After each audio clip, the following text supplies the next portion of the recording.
আজকাল সিনেমা নিয়ে খুব চর্চা চলছে, তাই ভাবলাম আজ এক বিপ্লবীর কথা বলি। বিপ্লবী হতে গেলে যে শুধু হাতে যে বন্দুকে থাকতে হবে তা কিন্তু নয়, ক্যামেরা থাকলেও কিন্তু বিপ্লবী হওয়া যায়। আপনারা যাকে ধারণা করছেন তার কথা বলবো না, বলবো এমন একজন ফিল্ম মেকারের কথা যে সিনেমা বানানোর জন্য 6 বছরের জন্য জেলবন্দি করে রাখা হয় এবং 20 বছরের জন্য সিনেমা তৈরিতে ব্যান করে দেওয়া হয় এবং তাকে গৃহবন্দী করে রাখা হয়। ভাবলে অবাক হয়ে যাবেন, এই গৃহবন্দী থাকা অবস্থাতেই তিনি সিনেমা তৈরি করেন এবং ইকুইপমেন্ট হিসেবে তিনি নেন তার নিজস্ব শুধু মোবাইল ক্যামেরা। পেন ড্রাইভে করে সেই সিনেমা বিদেশে পাঠান।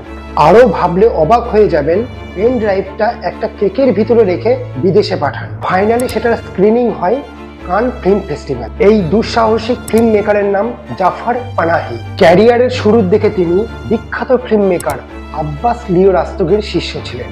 এরপর তিনি বিখ্যাত সেই সিনেমা দ্য হোয়াইট বেলুন নির্মাণ করেন এবং 1995 সালে কান ফিল্ম ফেস্টিভ্যালে সেটা স্ক্রিনিং হয়, জিতে নেয় ক্যামেরা দ্য নট পুরস্কার। এরপর তিনি ইরানের প্রেসিডেন্টের ওপরে একটা ডকুমেন্টারি তৈরি করাকালীন তাকে অ্যারেস্ট করা হয় এবং 6 বছরের জন্য জেলে পুরে দেওয়া হয়। আরো 20 বছরের জন্য তাকে সিনেমা তৈরি করাতে ব্যান করে দেওয়া হয় এবং গৃহবন্দী রাখার নির্দেশ দেওয়া হয়। এই সময়টাতেই তিনি গোপনে সিনেমা তৈরি করেন এবং ইকুইপমেন্ট হিসেবে তার নিজস্ব ফোন ক্যামেরা ব্যবহার করেন এবং সিনেমাটা তৈরি করার পর একটা পেন ড্রাইভে করে একটা কেকের মধ্যে সেটা পুড়ে দিয়ে বিদেশে পাঠিয়ে দেয়। এই সিনেমাটাও কান ফিল্ম ফেস্টিভ্যালে স্ক্রিনিং করা হয়।